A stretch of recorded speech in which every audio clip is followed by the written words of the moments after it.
Welcome to Breaking News Wahala. The news is a video trending. A cross-dresser was seen on the street of one of the Igbo lands. I would say maybe Enugu, Imo State, or River State. I want you guys to comment what state you feel this cross-dresser was in. But unlike Lagos, where cross-dressers can walk up freely, walk on the street, and have a full conversation with even the community, here the community was bamboozled by the magnitude of beauty of a man who identified as a woman. This man put on a pink gown and tied a scarf, and people were confused. Is this a man or is this a woman? With me to report on this current matter is none other than our founder and co-founder, Mr. Marvelous Kelechi Achafo. Mr. Kelechi, how are you doing? I'm fine, thank you very much, Eze. How are you doing? I'm fine, thank you. And I remain your host for this episode of Breaking News Wahala. Kiwi Talk starts now. He's a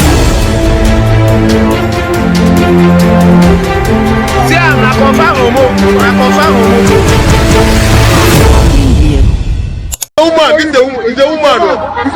Are you just a man? What do you believe it? Guy, are you a man? You're a man. Are you a man? What do you do yourself? Are you a man? So do yourself. A man like you, so do yourself. Are you believe it? This is a woman. Are you believe it? It's a man. Huh? It's a man. What's a woman? They ain't about you. They are like, they leave you.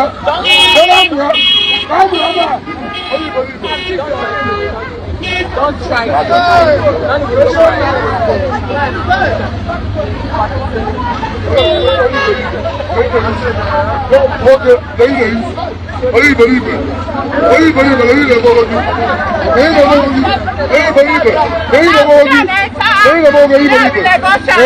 Look at what you did yourself. They all know me, radical baby. I'm in like excuse me.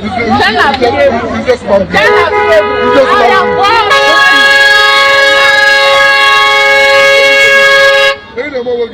Lay your hand. What's your hand? Hey man, look at what you do to yourself. Hey man, look at what you do to yourself. What you believe it? Don't I know you? Who are you? Who are you? Don't I know you? Then what you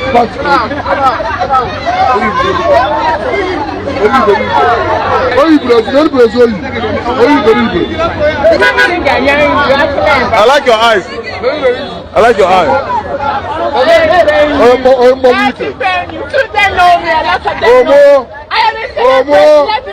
What's your handle? What's your handle? What's your handle? What's your handle? You are making your money. Where's the money? You have money. You have money. You have money.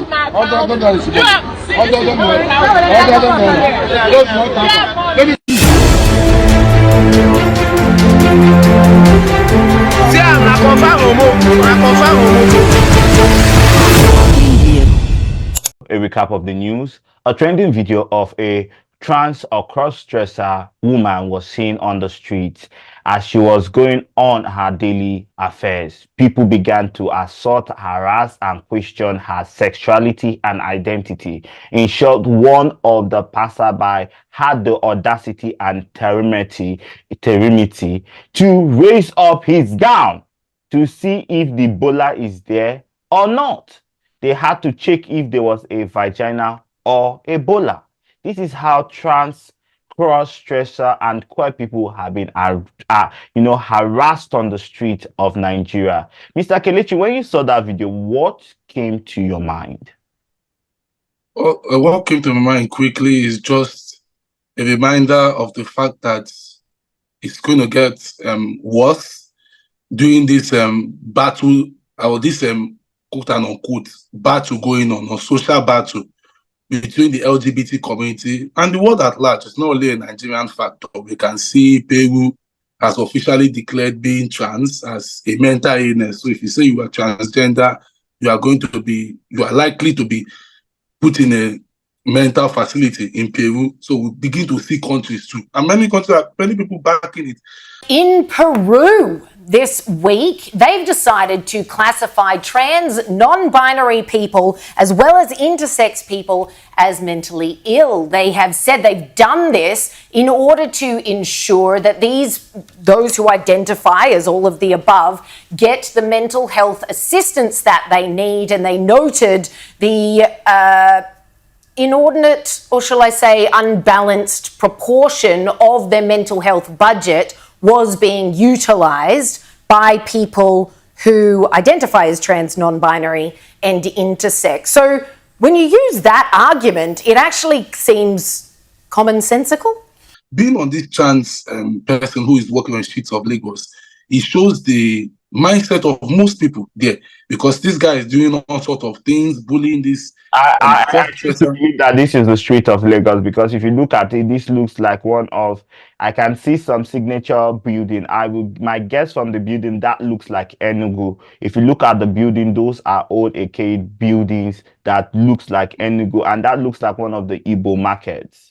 And if you see the language being spoken in that particular video was Igbo. Yeah, I mean, so that's what I'm saying, that to me, I just feel like it's something that happens. It's a global phenomenon. We've been that videos from Lagos, from Anambra, many different videos. I think there's one in Kogi whereby I was the special advisor to the governor who was going to arrest a cross-dresser, or who arrested a cross-dresser. So it's like a national thing. Wherever in Nigeria, we know that they are united. The states might be divided in religion, ethnicity, food and whatever, but they are always united when it comes to homophobia. They are united when it comes to transphobia. They are united when it comes to anti-LGBTQI sentiment. So yeah, go ahead. Sorry to cut you short, but do you think this is one of the effects of what we saw from the previous video, where we saw a police woman and policemen harassing a cross-dresser? That video, we had them strip up this man, tell him to take up his clothes, and they were even checking if his private genitals were still there. We see a repeat in this video. Do you think the police are the one influencing the community to do this to LGBTQ persons? Everybody plays an influence one way or the other. I would not entirely blame the police. I feel like that would just be sentimental or one-sided if you blame only the police, because everybody plays a huge part. Religious leaders are against their anti-LGBTQI. They preach all sorts of sentiments against the LGBT community. There are media houses too who condemn the LGBT community, say some kind of nasty words against them, even kind of push for more arrest for them. They are activists too. Even Very Dark Man, who calls himself an activist, seems to feel like the best thing he can fight. He does not want to fight do an activism for women who are dying from mortality. Nigeria has one of the highest mortality rates in the world. I think it's number 4 in the world. I thought you were a very good fan of Very Dark Man. I've never been a fan of Very Dark Man. I've never posted his videos. I've never liked him. I mean, the only 2 times I posted him on my WhatsApp status is to abuse him. So I'm not a fan of Very Dark Man. I never was. I never will be. There's nothing that he says that actually moves me.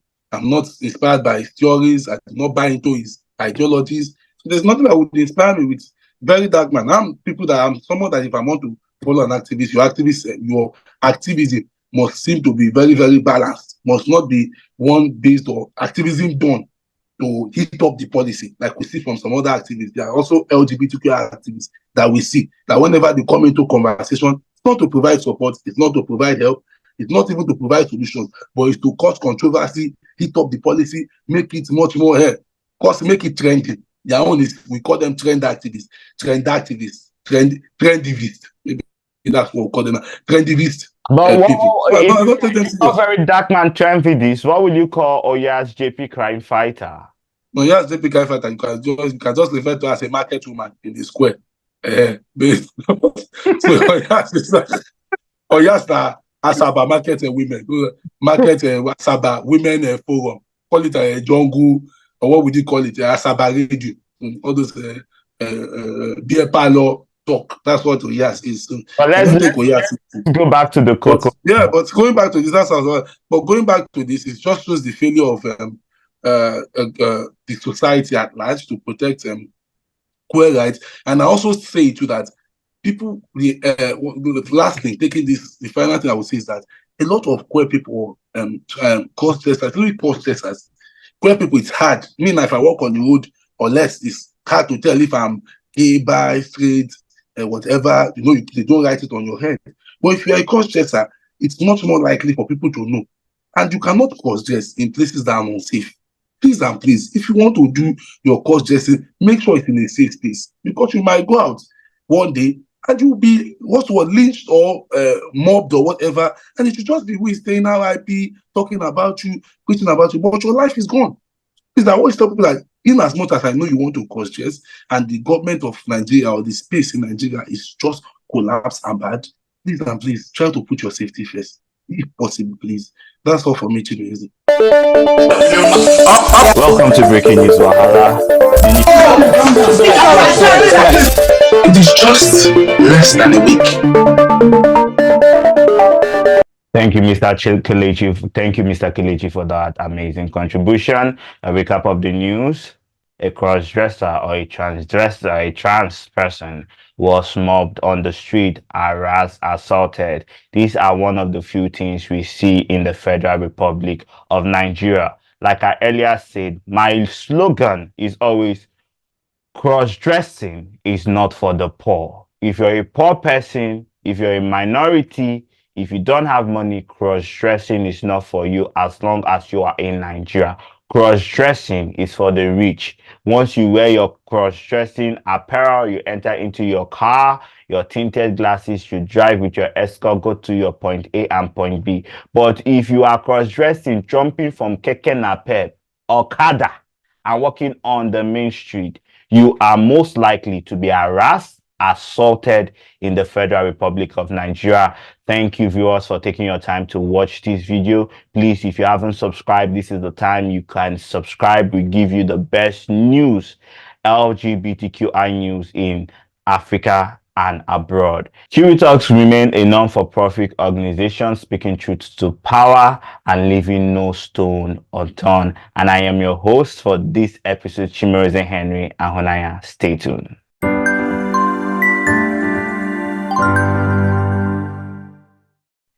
Excuse me. Kiwi Talk remains for Jesus. I did not hear you. Please come correct if you want to come from me.